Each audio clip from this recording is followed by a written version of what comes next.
आप सभी को मेरा नमस्कार।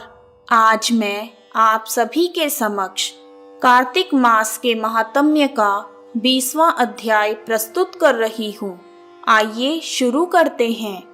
बोलो बांके बिहारी लाल की जय। श्री कृष्ण गोविंद हरे मुरारी, हे नाथ नारायण वासुदेवा। जय श्री कृष्णा। माँ शारदा की प्रेरणा है स्वयं ही सहाय। कार्तिक महात्म्य का पढ़ूं आज 20वां अध्याय। राजा पृथु ने उत्सुकता पूर्वक नारद जी से पूछा, हे देवर्षि नारद, इसके बाद युद्ध में क्या हुआ तथा वह दैत्य जलंधर किस प्रकार मारा गया? कृपा करके मुझे वह कथा सुनाएं। नारद जी बोले, जब पार्वती जी वहां से अदृश्य हो गई और गंधर्वी माया भी विलीन हो गई, तब भगवान वृषभध्वज चैतन्य हो गए। उन्होंने लौकिकता व्यक्त करते हुए बड़ा क्रोध किया और विस्मित होकर जलंधर से युद्ध करने लगे। जलंधर भगवान शिव के बाणों को काटने लगा, परंतु जब वह बाणों को काट ना पाया, तब उसने भगवान शिव को मोहित करने के लिए अपनी माया से पार्वती का निर्माण करके अपने रथ पर बांध लिया। तब अपनी प्रिय पत्नी पार्वती को इस प्रकार कष्ट में पड़ा हुआ देखकर भगवान शंकर लौकिक लीला दिखाते हुए व्याकुल हो गए। शिव शंकर जी ने भयंकर रौद्र रूप धारण कर लिया। अब उनके रौद्र रूप को देखकर कोई भी दैत्य उनके सामने खड़ा होने में समर्थ ना रहा और सबके सब भागने तथा छिपने लगे। यहाँ तक कि शुंभ तथा निशुंभ भी समर्थ ना रहे। शिव शंकर जी ने शुंभ निशुंभ को शाप देकर बड़ा धिक्कारा और कहा, तुम दोनों ने मेरा बड़ा अपराध किया है।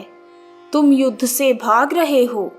भागते हुए को मारना पाप है, इसलिए मैं तुम्हें नहीं मारूंगा, परंतु महागौरी तुमको अवश्य मारेगी। शिव जी के ऐसा कहने पर सागर पुत्र जलंधर क्रोध से अग्नि के समान जलने लगा। उसने क्रोधित होकर शिव जी पर घोर बाण बरसाकर धरती पर अंधकार कर दिया।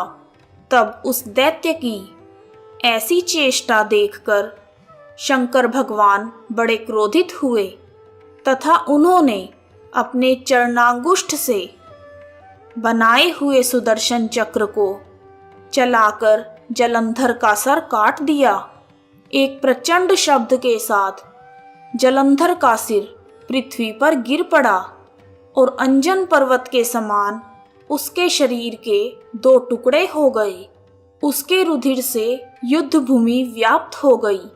शिव आज्ञा से उसका रक्त और मांस महारौरव में जाकर रक्त का कुंड बन गया तथा उसके शरीर का तेज निकलकर भगवान शिव में वैसे ही प्रवेश हो गया जैसे वृंदा का तेज माँ गौरी के शरीर में प्रविष्ट हुआ था। जलंधर को मरा हुआ देखकर सभी देवता तथा गंधर्व प्रसन्न हो गए। इस प्रकार कार्तिक मास के महात्म्य का 20वां अध्याय पूर्ण हुआ। बोलो बांके बिहारी लाल की जय। हरे रामा रामा रामा हरे हरे, हरे कृष्णा कृष्णा कृष्णा हरे हरे। यदि आपको कार्तिक मास के महात्म्य का 20वां अध्याय पसंद आया है तो कमेंट बॉक्स में जय श्री कृष्णा, जय दामोदर भगवान, जय माता दी लिखना ना भूलें। आप सभी का हार्दिक धन्यवाद। जय माता दी।